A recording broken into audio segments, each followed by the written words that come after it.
Welcome each and every one to another edition of the Living Water Church of God Devotional. I am thankful that you, my brothers and sisters, our friends, and to those who listen to the devotional on a weekly basis, that you can join me once again for this time of fellowship in the Lord's principles. And I am thankful that God, He has a word for you and I on today. He has a word that will help you and I to continue to transition and to transform in our lives, to move in a forward direction, to be able to see the fullness of who we are, that we can be the best that we can be. We can address the things in our lives, and we continue to grow and see God work in a full capacity in our lives. So on today, I hope that each and every one of you are doing well on today. And as we prepare to go into the Lord's principles together, I will share on today part 2 of dangers of making emotional decisions. And today's subject will deal with dangers of making emotional decisions when you and I are vulnerable. I cannot think of a person who hasn't experienced vulnerabilities in their lives.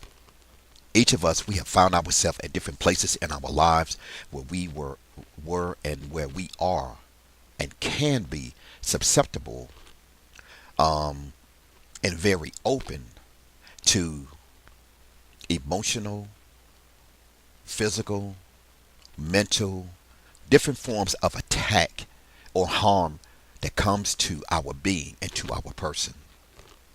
So each of us have found ourselves at a place of being vulnerable. Each of us have found ourselves at a place in our life where we have felt helpless, defenseless, maybe just powerless, just weak, maybe struggling in some area of our lives.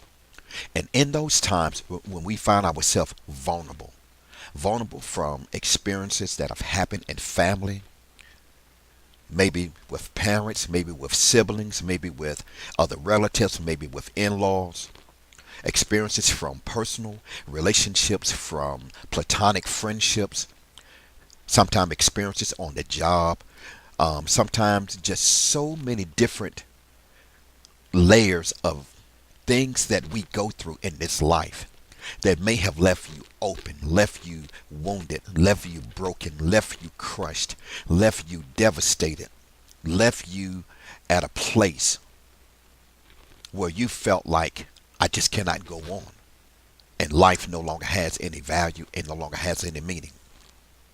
When we find ourselves in those places, those can be some very dangerous places.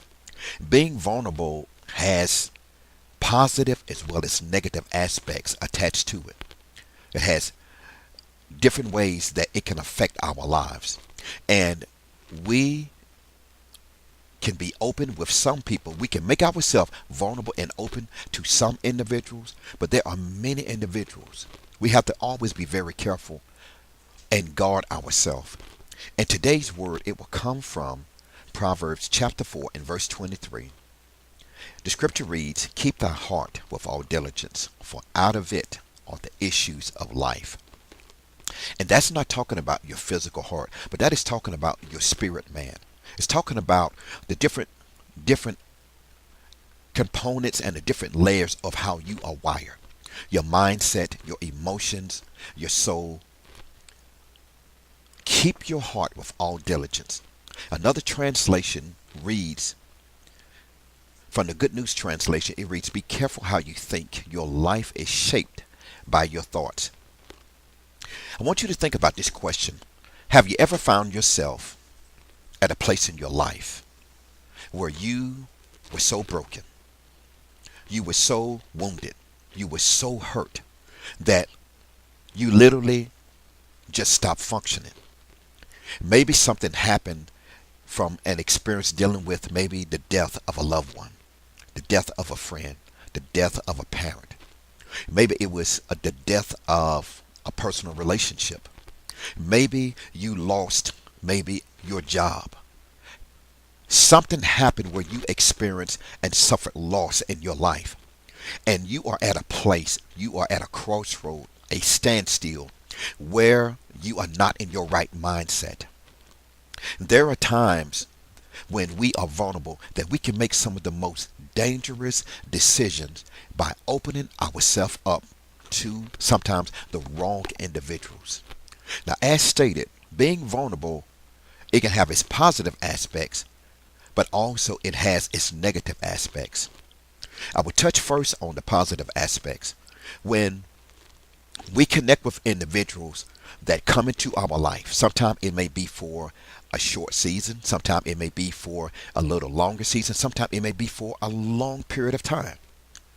But there are different individuals who come into your life at different seasons of your life.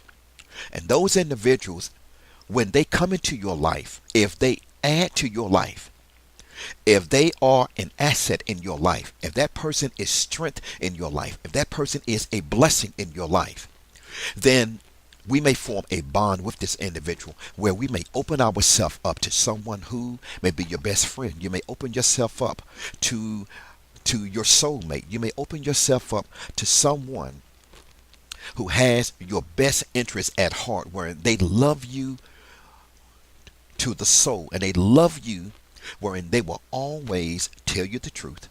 They will always be straightforward. They will always keep it real with you all the time, regardless of what is going on in your life. So being vulnerable in situations like that, wherein the person, they do not change like the seasons, but they love you for who you are. They accept you for who you are. Then when we have individuals like that who are confidants, and many times in this life, there may be maybe one or two confidants that will come into your life. Then opening yourself up to those individuals who are there to bless you. That's one aspect. But let's look at the other side.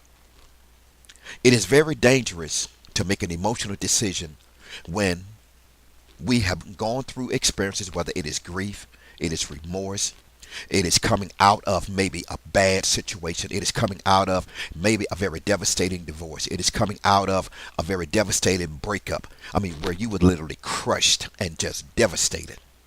And many times when we are hurt, many times when we are wounded, how many times have you, even along with myself, have we made decisions when we are standing in the middle of the crossroad and we have all of these emotions running through us? Our mind is standing wide open and we feel lost. We may not feel like we have any worth. We may feel like we do not have any value. We may not feel like we are loved and we are cared for. And so someone comes along that looks like the real thing. Someone comes along that looks like they are real gold. And there are many individuals that we meet sometimes in this life. Sometimes it can be on the job. Sometimes it may be maybe in the workplace. Sometimes it could be someone from your past. Sometimes it could even be someone even in the house of God. There are times that we can meet individuals who may discern and who may pick up on your place of being vulnerable. They may discern and pick up on your vulnerabilities. And instead of coming into your life to give you something positive to help you through the process or through that dark valley in your life, these individuals, they come into your life as a predator.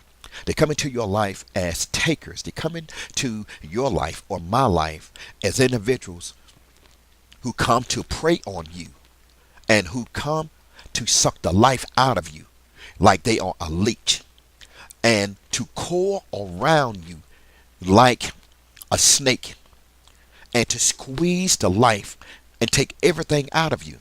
There have been so many of us who have made decisions wherein you connected with someone. If you were in your right mind, you would not normally have anything to do with this person. You and I, we may have made decisions at some point in our life where we may have connected and opened ourselves and gave allowance and permission and okay to maybe things in our life to suffice and to maybe try to calm the storm that is going on in our lives. See, it is very dangerous to make emotional decisions when we are vulnerable because we can give people access to our emotions. We can give people access to our state of mind. It is possible to give people access to your finances. It is possible to give individuals access even to your body in a sexual way, wherein knowing you are wounded. There are individuals who may have got involved with someone and the person wasn't there to build you up. The person wasn't there to help edify your life by giving you godly principles and things to help you, but rather they wanted to seize the opportunity, seize the moment. And it doesn't matter if you are a churchgoer or a non-churchgoer. Saved people as well as unsaved people experience times of being vulnerable. They can experience times wherein they are seriously broken and they can open themselves to the wrong individuals. And those individuals can slowly creep into your life. And they can slowly walk up into your life. And not being on your P's and Q's and your spiritual antennas can pick up the radar that this is an enemy. That this is someone who is toxic, that is coming to pull at my life, to pull me into a deeper abyss of dysfunction and pain and suffering and heartache. Then many times we may allow them to come into our inner circle and we can find ourselves between a rock and a hard place and stuck. So the Lord's principle tell us that we have to guard and protect our state of mind and open ourselves up and allow the Lord to show us how to work with these different things. You see, being vulnerable is all about being open. It's about being honest with where you are in your life, in every area of your life, and owning even our bad decisions along with the good decisions. It is about being open and honest about your fears, your doubts, your disappointments, your experiences, my experiences, our choices, sometimes even poor choices, along with the good choices. It is about being able to recognize that I haven't always made positive choices, Lord. It is about being able to simply judge and tell yourself and myself the truth. Being open, being transparent to the Almighty God that created you and I. It's about being able to be straightforward, being straight up, being able to make an admission and confession that God, I am broken. I am living beneath the level of who you created me to be by being my best. It is about being able to acknowledge that, Lord, I have lied to myself, made excuses, given allowance, given control, given dominance to things and people in my life. So this is the truth about where I am. That's being vulnerable. And the Lord desires for us to invite him into our place of vulnerability because we cannot fix ourselves all by ourselves without the Lord's help. And he wants to help us in every area of our decision making so that we will not make dangerous emotional decisions to do things that take away from the beauty of our life. But rather, he desires to add to the wholeness of our life and to fix every area of our brokenness. May this word on today bless you, encourage you. Until next time, be blessed and think about, am I tired of being broken? God bless you.